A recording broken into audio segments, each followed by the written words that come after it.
Welcome everybody to the fourth Compass lecture of the semester. I want to welcome, well, I guess we don't have any prospective students now, but I want to welcome our speaker today, Hello. Cooper.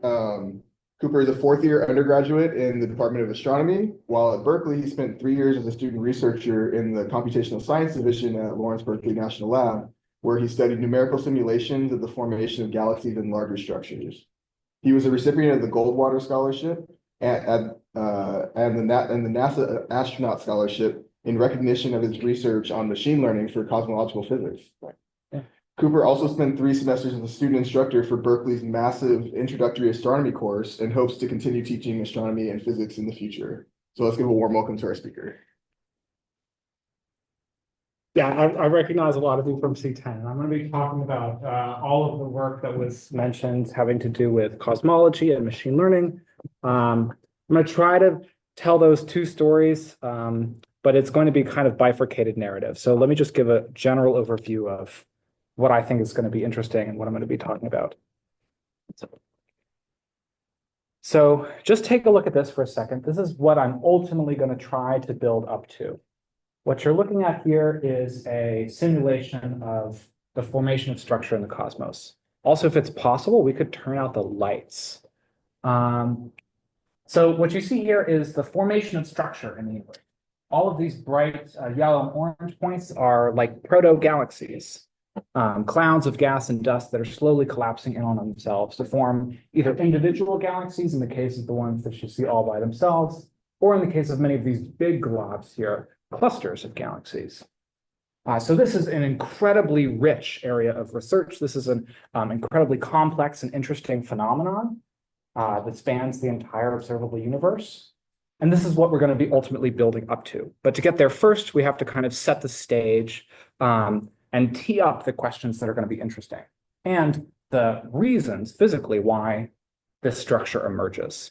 So just by way of a brief overview, the way that I've structured this is in kind of 2 parts. It says 3 parts there because I got rid of the middle one.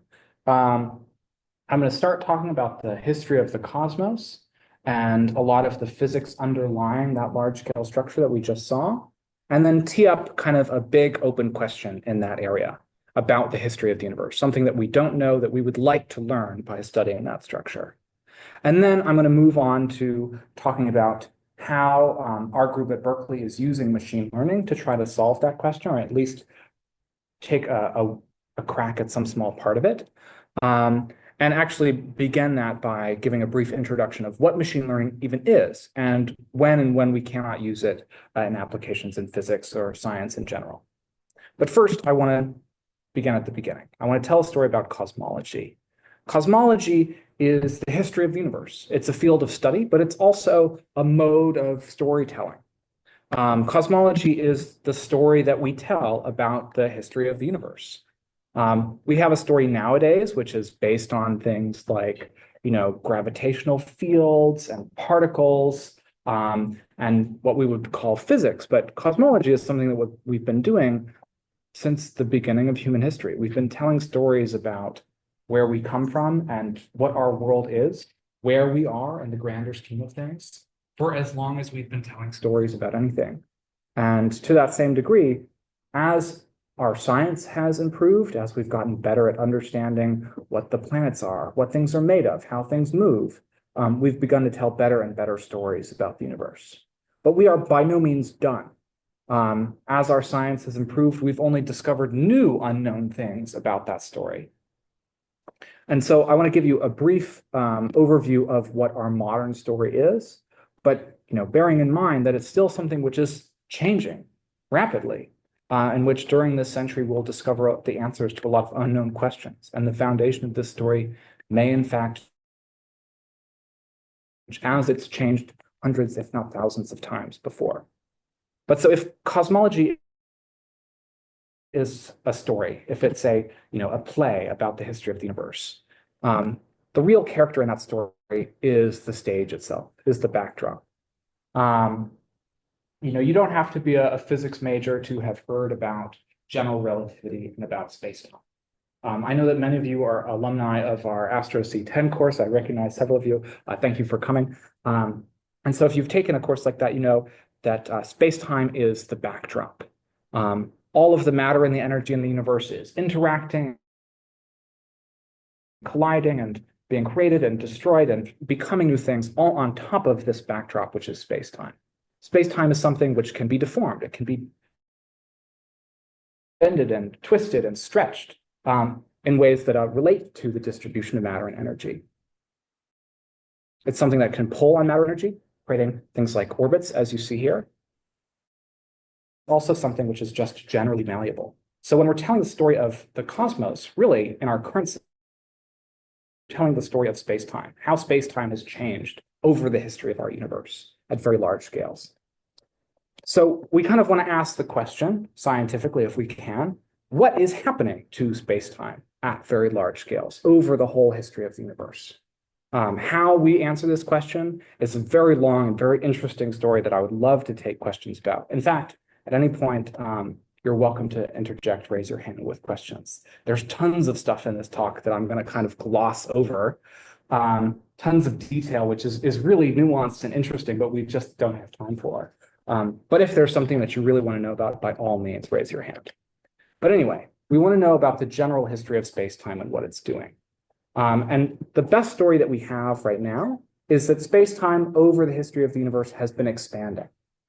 If you think of space-time as in this picture, as this kind of medium which can be bended and twisted and stretched, then over the history of the universe, we think that it's kind of expanded as though a balloon might expand. Where earlier space-time was, much, much smaller in terms of its surface area, or its volume in this case. And over the history of the universe, it's expanded. So locally, that's like if space-time is still doing all of the space-timey things that you're familiar with, bending according to the distribution of mass and energy, creating the effects of gravity, obeying the laws of general relativity. But at small scales. And at large scales, it's like it's being stretched out. So how is this something that we can actually observe in the first place? Well, on very large scales, where this effect becomes dominant, we can see its impact on the motion of distant galaxies. So here's a very simplistic picture where I've made space-time, two-dimensional and placed galaxies at regular intervals. From our position here in the Milky Way, if we look at distant galaxies, they seem, from our perspective, to be moving away from us. They're not actually moving through space, but from our perspective, they seem to be getting further away. And this is something that was first noticed by this guy named Hubble, whom the Space Telescope is named after, where he plotted kind of the distance between these galaxies against their apparent velocity. And what you notice, as in that past picture, is that the further away one of these distant galaxies is, the faster it seems to be moving away from the Milky Way, away from our perspective on Earth. And that's what he discovered. He noticed that the further away these galaxies were, the faster they seemed to be moving away from the Milky Way. And you're able to measure using this data kind of a rate of this expansion. This is what we call the Hubble parameter. How fast per unit distance does something seem to be moving away from us? It's something that's been measured very well in the local universe based on galaxies in our neighborhood, and which paints a very compelling picture of the history of the universe. So we think that space-time seems to be expanding. And based on this very simple approximation of the history of the universe, where this Hubble parameter describes an expansion, things which are further away move away faster, we can kind of extrapolate that backwards.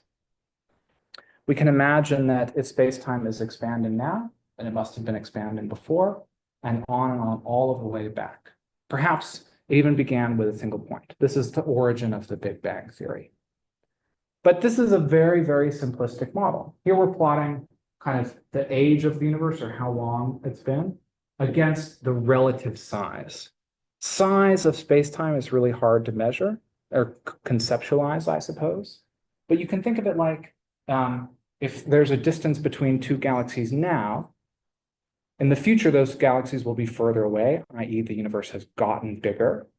Or in the past, those two galaxies would have been closer together. So we're basically plotting that effective distance, like the scale of how space has expanded over that history. And so this is a very simple model, which is consistent with the observations that I just described to you. This is a model of linear expansion. where that space-time as described has been expanding at the same rate throughout the history of the cosmos. But is that the only way that it can be? It's consistent with that Hubble measurement before. But is that what we really expect about how space-time has behaved over the course of the universe's lifetime?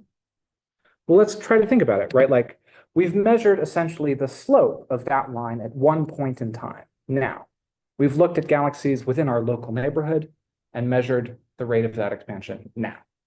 But that doesn't mean that that's the rate of expansion that has always been or always will be. And so let's use our physical intuition just a little bit to think about how that rate of expansion might change over time, if it does. And you can kind of, you don't have to know very much general relativity to really get a grasp on this. If you have an intuition for gravity, that'll do just fine. So imagine that we have a bunch of galaxies here, all expanding away from one another. These red arrows represent their global outwards motion. But due to gravity, just like the Earth pulls on you, and the center of the galaxy pulls on our solar system, these galaxies pull on one another. How do you think that that affects the expansion of the universe? Yeah, it slows it down, thanks. So if these galaxies are all pulling on one another, if they're moving away at a certain rate now, then later they might move away at a slower rate, right? That would be kind of like something like this, where this was our original linear model of the expansion rate of the universe. It seems like, according to that model, the universe expands at a constant rate. But if we believe in gravity and we believe that there's stuff in the universe, it seems like that rate should be slowing down, right? Things are pulling on each other. They're going to decelerate. But when we actually go out and we study what this rate is, we do that by looking in the very far distance, not just in the local neighborhood, but as far away as we could possibly see, trying to measure the expansion rate there as opposed to in our local neighborhood. We actually see the opposite effect. It seems, from our perspective, like that expansion rate is getting a lot faster. The further away we look in time, it seems that that expansion rate was slower in the history of the universe. If it was slower, a billion years ago than it is now, that means it's getting faster. That's totally contradictory to our physical intuition. It seems like there's some kind of anti-gravity pressure pushing outwards on the universe. And we don't really know why this is. We can measure it very precisely and through many independent means and confirm that the effect is true. It's not an error in our measurement. But we don't have any real physical intuition for what's going on. For some unknown reason, this expansion rate is getting faster. It's kind of like there's an outward pressure. Like every tiny little volume of space has a little bit of outwards pressure, pushing, expanding that region of space, such that if there's nothing there, the tendency is actually to get bigger rather than to stay the same. But this is just to first approximation. We often call this lambda. Lambda is just the name of the term in Einstein's field equations that describes a behavior like this. Kind of an interesting historical note is that Einstein wanted the universe to be constant, to not get bigger or smaller. And he inserted this term in there to make that equation work out. And physicists nowadays have kind of abused it to allow the universe to expand in this accelerating way. But this is really just a first approximation. This is the easiest way to change the math of Einstein's equations to account for this expansion acceleration that we see. But again, we've only just measured it in the relatively local neighborhood. This acceleration we've measured is basically the difference between galaxies within a few thousand or a few million light years and a few billion. But that doesn't account for the entire history of the universe. And we're not really sure if this is the correct interpretation. In fact, as the years have gone on, there have been tons and tons of ways in which the universe seems to be acting contrary to this simplistic model, lambda. And we're not sure if that's the end of the story. We don't have enough data to really say anything better. So the rest of this talk is going to be about how we can try to address that question, how we can measure things which are subject to this expansion rate, how we can learn about the history of the universe and try to explore models which are more complex and perhaps more descriptive. So we want to ask the question now, not just what is space-time doing, but what is matter doing within this expanding space-time? Because in fact, we can't just look at space-time itself. We have no way of measuring what's going on at the field level. We need to look at what matter is doing.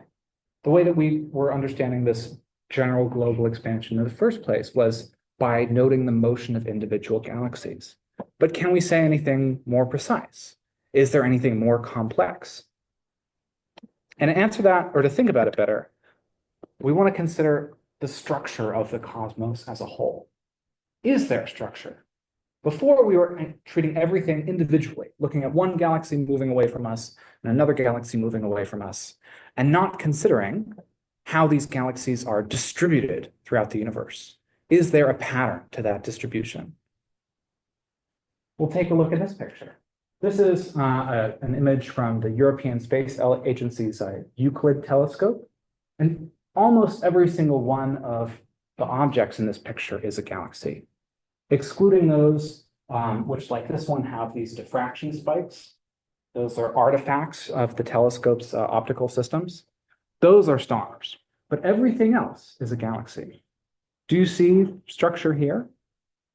Maybe, but it's kind of hard to tell. So to get a better intuition or a better understanding of what's out there, we have to look at this structure in 3D. And the way that we do this is very interesting. If you took C10, you may be aware. But I'll cut to the chase and show you one of our latest 3D maps of the cosmos. So here we're not just plotting where the galaxies are in the sky, but how far away they are from us in this certain field of view. And you can see that they're not just distributed randomly, as you might have guessed from that previous picture, as you might have guessed intuitively based on your own perception of the night sky and the distribution of stars. No, in fact, these galaxies have a structure to them. They have this web-like structure. And this is something that we want to leverage to learn more about the history of the universe. This is very strange. So where does this web-like structure come from? And what can we learn from it about the history of the universe? I want to give a little bit of intuition about why it's that shape, right? I could breeze past and talk all about how we extract physical insight from this web-like distribution. But I really want to nail down what's going on here.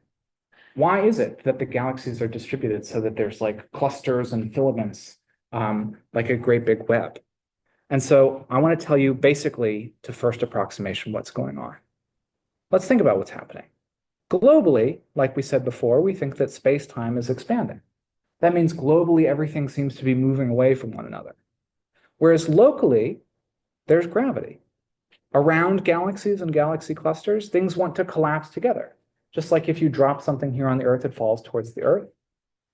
If you are a small galaxy orbiting around another one, you have a force pulling you inwardly. And these two things are in competition. At large scales, things want to move apart, whereas at small scales, things want to move together. And it is the competition between these two pressures that makes this web emerge. I want to show you this video. This is from the slow-mo guys. I love using this. I use it kind of all the time. So apologies if you've seen it already. What they've done here is they've just fired a bullet at an egg. And take a look at kind of the shape that the egg yolk forms as it explodes. Does it look at all familiar? Yeah. So what's going on here is there's this very similar kind of structure emerging. It's a web. But why? What's the analogy, right? Let me restart this. So there's a similar kind of physical contest between these two opposing pressures, right? Globally, everything wants to explode. There's been this impact, this impulse from the bullet that wants to push everything outwardly. Whereas locally, there's surface tension. Just like if you have a little bit of water excess in your cup that won't overflow, because the surface tension of the water pulls it together. Or the same reason that rain falls in droplets rather than just a great big mist. Surface tension wants to pull the egg together, whereas globally it wants to expand. And it's the competition between these two forces that creates this web-like structure. So as you're looking at this, think to yourself, try to solve this puzzle of how could we learn the ratio of those two competing forces just by looking at a snapshot of the egg distribution.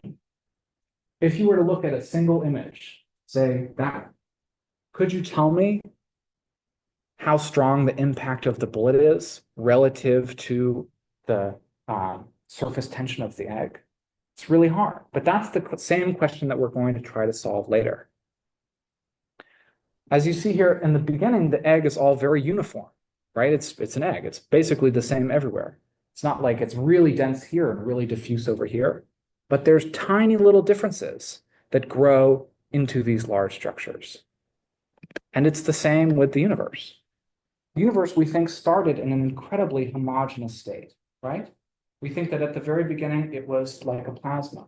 When you condense everything down into such a small space, it's so dense that it's like a plasma.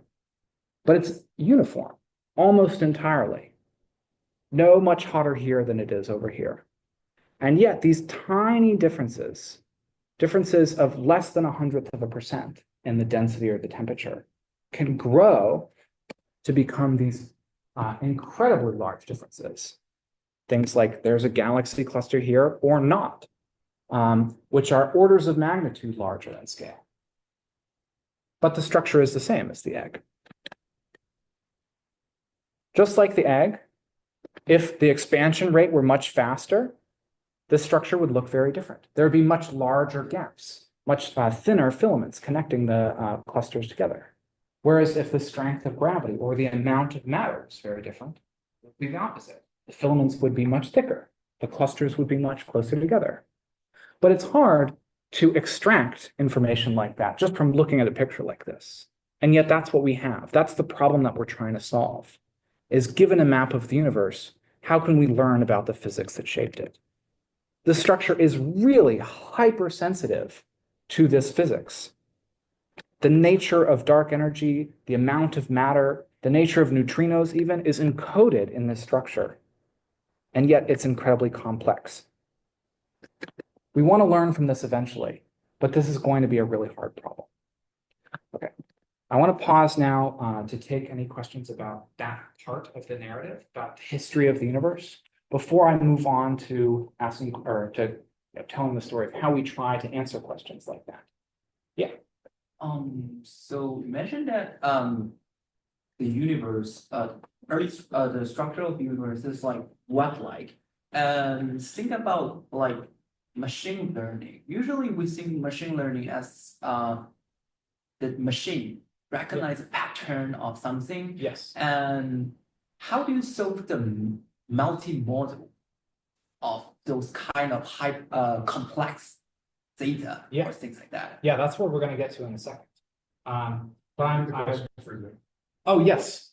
Sorry? Just repeat the question. Yeah, if I repeat the question for Zoom. What we're going to talk about ultimately is how we can extract information from this, how we design machine learning algorithms that can make sense of incredibly complex data like that, or if we need to at all. What are the trade-offs? But that's to come. More now, I want to talk about any curiosities you might have about the history of the universe or the impact of that history on the structure that we see. So we kind of assume that based on the extrapolation, so that everything came from one point to the very beginning. Yeah. Is there a lot of evidence towards that besides the extrapolation? No. It's hard to say. Yeah, this is a great question. Is really we can only see back so far in the history of the universe. Imagine that you take all of what we see in the sky and you try to condense it down. There becomes a point where, like I said, it's so dense that it's so hot that it becomes a plasma. In a plasma like that, light can't really propagate. It's so dense and so hot that any photon that's emitted is immediately reabsorbed. how could a signal from that period of the history of the universe get to us today? It couldn't, unless it's somehow encoded in the greater fluctuations that we see later on. What the cosmic microwave background is what we call the surface of mass scattering. It's the moment where the universe gets big enough that it's no longer. It cools from a plasma into a gas, and suddenly the universe becomes a place where light can travel. The imprint of that moment is still visible to us. We can see the echoes of that original primordial plasma. That's the CMB. We think that it used to be incredibly hot, right? Like thousands of degrees Kelvin, everywhere in space. And that light still travels to us, although it's been redshifted by the expansion of the universe. But we can't see anything before that moment. It's entirely possible that the universe never collapsed into a single, or never began as a singularity. We run the clock backwards. We don't know if it collapses all the way down. It could be that it was something else entirely. There's tons and tons of competing models of what's happening before the CMB. So that's an excellent question. We have no idea, really, if there was a singularity at the instant of the Big Bang, or if it was something entirely different before. It might be that the universe is eternal. It might be that the universe is cyclical. Some people think that the universe expands and contracts, and expands and contracts. If that were true, there's really no way that we would be able to know. If it contracts and becomes a crazy dense plasma and expands again, how would we be able to measure that previous history? All of that information is essentially destroyed when it collapses down. So kind of the agreed upon consensus is that there's like a singularity, but it's not something that we actually probe with our current science tools. Light can't get past that point. Yeah.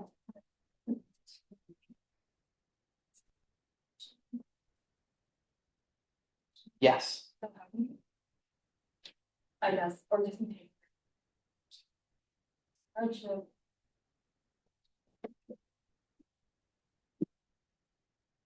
That's a great question too.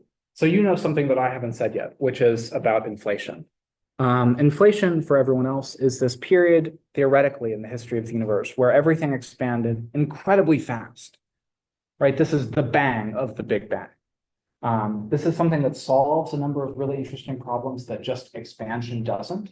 For instance, why the universe seems to be the same temperature on one side versus the other.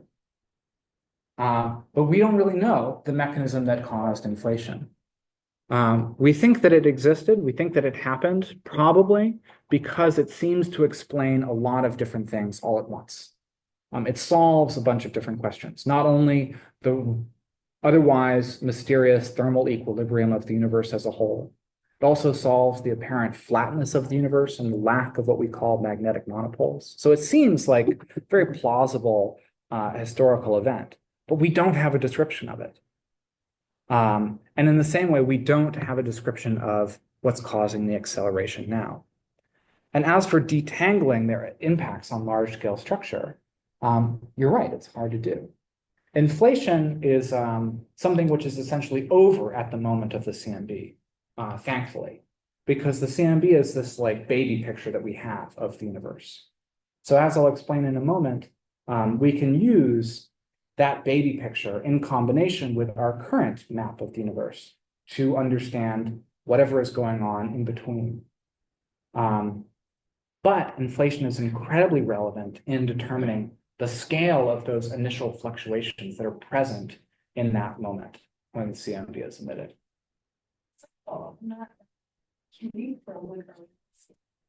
It's really hard. You need to have really solid theory. And that's not something that we have, right? Like you can probe earlier than the CMB only insofar as you trust your theoretical model. One thing that people are trying to do nowadays is look for what are called primordial gravitational waves. So it could be, if you've heard of like LIGO with gravitational waves, it could be that fluctuations in that primordial plasma created gravitational waves in space-time that might still be propagating although they've been kind of redshifted to incredibly long wavelengths longer than the Earth is wide, so that we couldn't measure them with LIGO. But they still might be able to be seen. If we find them, it might be an incredible confirmation of inflation. But until we do, we're stuck with the light from the CMB. That's a great question. That's why I tried to put it in quotes. Sorry, can you repeat the question? Yeah, oh yes. The question is, how do I redshift a gravitational wave, which I don't. Gravitational waves don't really have color, but they do have frequency or wavelength. Like any other wave, they have a characteristic size. And just like as light travels through the universe, as space-time expands, so do the wavelength of light. As space-time expands, as gravitational waves are traveling, they expand as well. So it's not at all like the Doppler shift. The Doppler redshift is like when something is traveling away from you, like an ambulance, it goes like, it gets redshifted because it's moving away from you. This is not at all like that. This is redshift due to the expansion of space underneath the wavelength as it's traveling. Yeah, so you talked a little bit about this early plasma. So we can create these early plasmas in the lab of the gliders. And I was curious if you have any sense of like kind of what are the important questions to get answer about the plasma in these experimental lab before you start to inform our understanding of plasma you see in the emission. It's actually really hard to create a plasma like this in the lab. So we've been making plasmas in the lab for a long time. We use them in fusion reactors. We use them even in like certain types of engines. But the kind of pressure that we're talking about in this situation is totally different than what we can sustain on Earth. If we were able to create a plasma of this pressure on the Earth, it would probably destroy us all. But that doesn't mean that there aren't interesting things that we can learn about how matter behaves at really extreme energy scales. There's tons of unknown questions about what happens when matter gets so dense and so hot that it's not just electrons and neutrons all flying about, which is what a plasma is, which is when the subatomic particles, the subatomic particles, the things that make up protons and neutrons fly apart. That's what we think it's like at the very beginning of the universe. Right. And that's something that we can kind of begin to study. So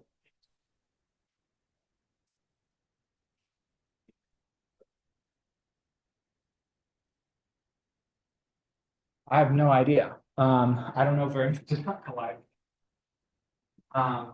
But we still have a lot of uncertainty about how that quark-gluon plasma interacts with the space-time itself. Because the space-time is expanding, there's some like inflationary mechanics that are relevant.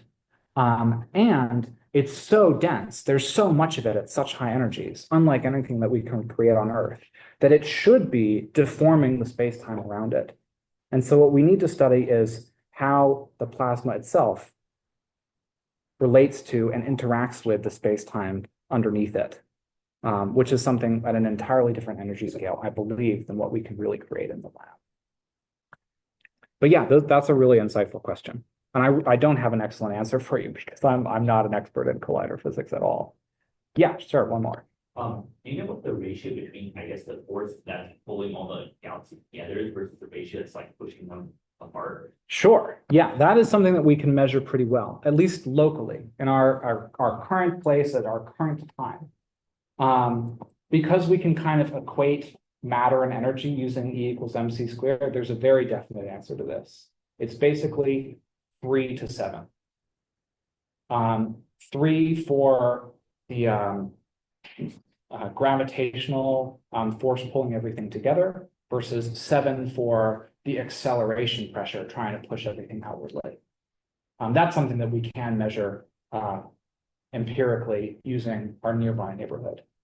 Just knowing how much stuff there is, how much matter there is, which we can get by like counting up galaxies, versus measuring how things seem to be accelerating and what the force or the pressure needed would be to push them outward. we can come up with that. I guess a follow-up question to that is, the thing is like, it's like the whole universe, like the dimension of space-time is the one that's expanding. So instead of like an object, because like force usually is like it acts on like object. Yes, yeah, that's a very good point. That's why I've been trying to be careful to say pressure. Insofar as things are being moved, we can describe this like a pressure, but it's more of like a deformation to space-time than a push on the object. But just like if you have a mass, you can associate the mass with how much space-time deforms inwardly, right? You can have an outward pressure and associate how much space-time is stretching outwardly. And you can have an equivalence between how much energy would be in that outwards pressure in exchange for how much mass would be the equivalent inward pressure, right? How much mass you would need to stop that acceleration. But that's a very insightful point, that we're measuring something which is acting at the level of space-time itself, not something which is like pushing on literal physical objects. Okay, I don't want to let all the time get away from us, so I want to talk actually now about how we can measure that thing that I just talked about, that ratio, as well as many other things that shape the distribution structure. So how can we actually extract physical insight from the web-like structure, from the shape of it, like I was describing before? One of the ways that we do this is we make lots of simulations. So like that simulation I showed you at the very beginning of galaxies collapsing from the distribution of gas. We can basically encode all of the physics that we know. We know how gravity works. We know how stars are formed. We know how gas interacts with itself, like fluid mechanics. And we have a bunch of ideas about how this expansion pressure works. So if we want to know things like what might be the ratio between how much matter there is and how much of this dark energy there is, we can make tons and tons of simulations, trying out different ratios and seeing what kinds of structures we get. Then in a very statistical, what we call Bayesian way, we can ask the question, which one of these simulations is closest statistically to what we actually observe? We can use what are called summary statistics, things like what are the average distances between clusters of galaxies? Or what is the distribution of masses of galaxies in our local neighborhood? Things that we can measure both in real life and in our simulations. Of course, we don't expect our simulations to be exact. We don't expect to get the exact correct initial conditions so that we can say, oh, there's the Milky Way, oh, there's Andromeda. We don't expect them to align in real space. But we do expect that if we get the physical parameters right, the description of the expansion of the universe exactly correct, then we would get a structure which is visually, statistically, very similar to what we see in real life. And so this is what we try to do. But you can imagine that there's so many unknowns, so many things that we have to marginalize over in this way. We don't know things like how this expansion mechanism works. We don't know things like what the relationship is between the rate of supermassive black hole formation and the outflow of baryonic matter. We don't know things like the mass of the neutrino, which is actually really important for this for reasons that I won't get into.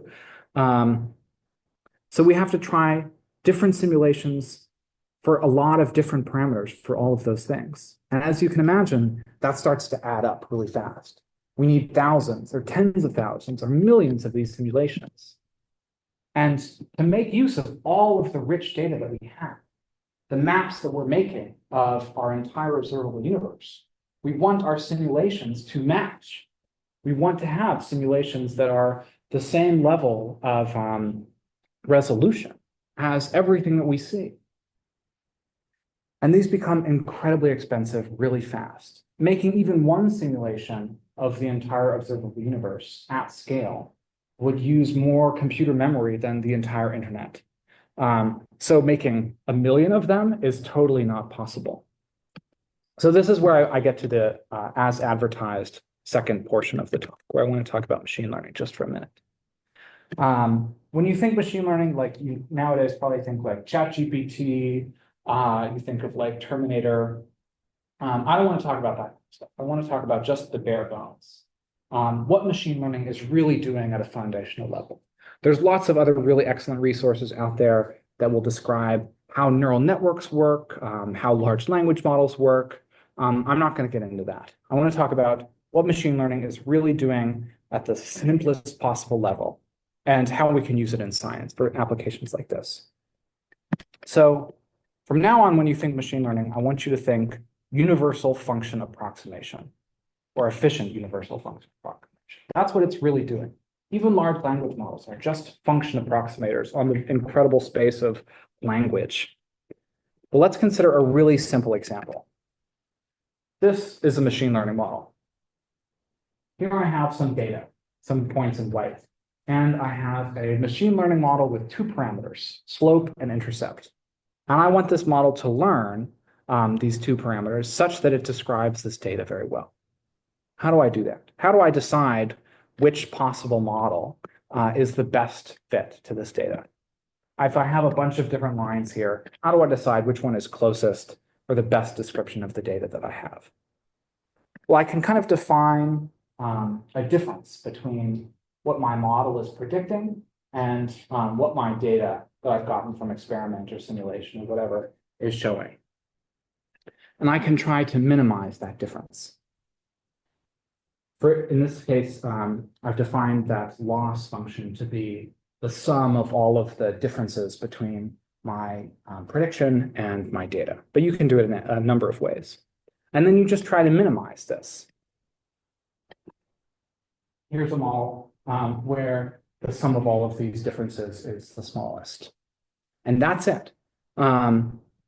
If you've done a linear regression or taken a Taylor series or a Fourier series, that's machine learning.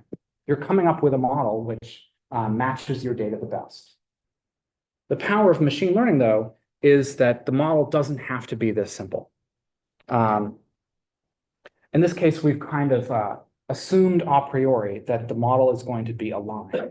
And we've only explored the space of possible models that are described by those two parameters. But once we have a system like that, where given the shape of a model, we can optimize it to describe the data the best, we can make our model as complex as we want. We don't have to know, for instance, what the underlying function is. Before we were assuming that it was linear, but now we can explore the space of all possible functions and see which matches the best. This is an example of another machine learning model where it's learning this underlying function without any assumption of what the model is. We're not fitting a bunch of sine waves or fitting a Taylor series. We are just letting the points move around as they will. And in principle, you can do this for any number of inputs and any number of outputs and any number of intermediate parameters. So you don't need just a slope and an intercept or a bunch of coefficients in front of your Taylor series. You can have thousands or millions or even billions of parameters that you allow your model to learn so that it fits the data the best. And you can learn all kinds of things, functions that you would have never thought of yourself. And so long as you have plenty of time to allow that model to slowly approach the best distribution, you can approximate your data, in theory, infinitely well, given an infinite number of data points. And now there's tons of literature about what kinds of functions to use, how to best make use of tons of parameters, how to optimize these functions most efficiently. If you were to study, computer science and machine learning, that's what you would be studying. But at the base level, this is all that's happening, is you're learning to approximate functions based on minimizing some kind of error between your prediction and what you actually measure. What I want to point out, though, is when you use lots of parameters like this, when you have machine learning models that are incredibly dense, you lose descriptive power.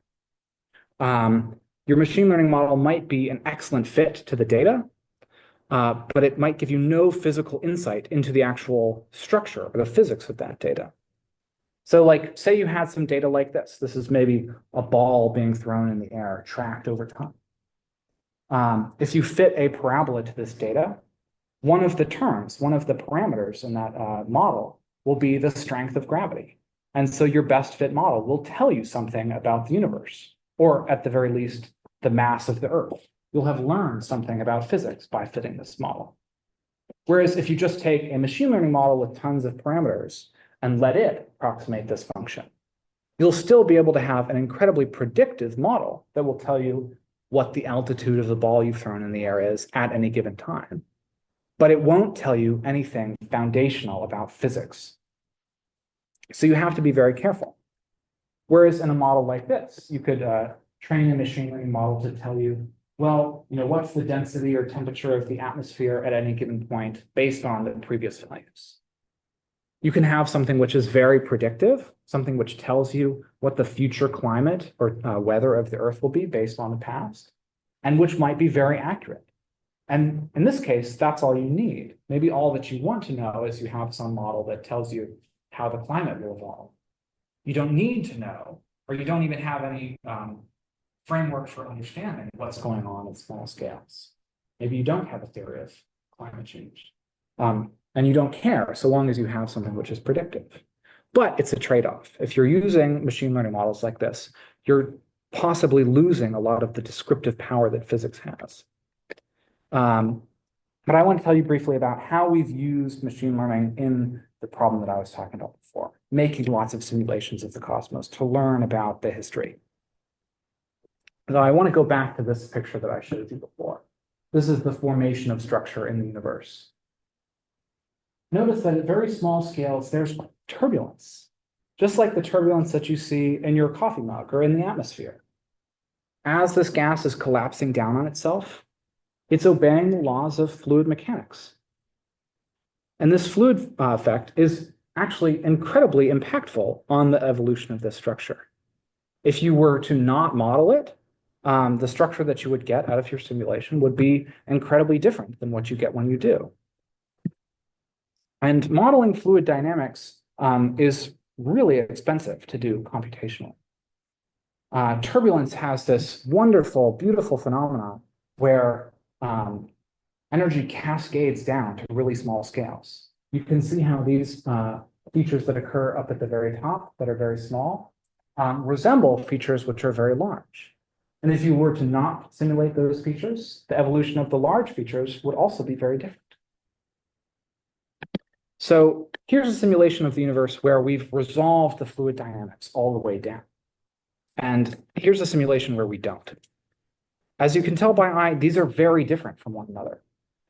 This one is about 10,000 times more computationally expensive than this one. You can see that the overall structures are there, but the statistics, like the actual features, the things that we would measure from this universe, would be very different from this one. So we want to find some way of taking a shortcut, of getting a universe, a simulation which looks like this, without spending all of the computational power to solve for all the fluid dynamics at small scales. And we can use machine learning to do this. We can use machine learning to translate between simulations which look like this, that are cheap, towards something which looks much more realistic. And we use, just like before, a kind of function approximator. We use a special class that works very well on images or spatial data, where we have a bunch of inputs. Everything in a certain region is used to predict the density or the temperature of the cosmos at the center of that region. And then we just do that for every single point. This is what's called a convolutional neural network, to oversimplify it. And I don't want to be technical. I don't want to talk really about what's going on under the hood here. But what we're doing is just function approximation, like before. There's some incredibly high dimensional function under the hood there that tells us how to simplify our fluid dynamics without actually modeling it, and to tell us what the density and temperature of the fluid will be at any given point. And we have a bunch of data from simulations, and we've let our machine learning model learn what that function is. And this is incredibly powerful. This lets us save orders of magnitude of computational cost. Here we have what the low resolution simulation is, and here we have our machine learning simulation that costs the same amount of computational time compared to something which is thousands of times more expensive. You can see that these the AI model matches the real simulation much, much better, but at very low cost. And just to finish up, what this has allowed us to do is to produce a simulation of the cosmos, which is orders of magnitude larger than anything else ever done before.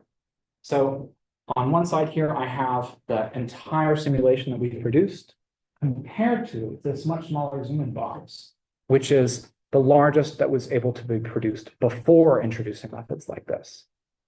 Being able to make realizations of the cosmos at this scale allow us to probe the very early history of the cosmos. What kinds of interactions were going on when the universe was 4 or 5 or 6 times smaller than it is today. Those interactions are still imprinted on the distribution of matter at incredibly large scales. So being able to simulate the universe at those scales allows us to learn what it was doing way back. I've gone a little bit over time, but I want to thank you all for coming, and I'm happy to stay to take any questions that you might have. Yes, we did run out of time because we took a lot of questions in the middle of the talk. Yeah. But I'm sure people will stay after. Yep, I'm here. We have this room for how long? 15 minutes, I think. Okay, sweet. But if you haven't done so already, I know a lot of people came in late, please sign out on your way out. There's a QR code. We need as many people to sign as possible, even if you're not that kind of person.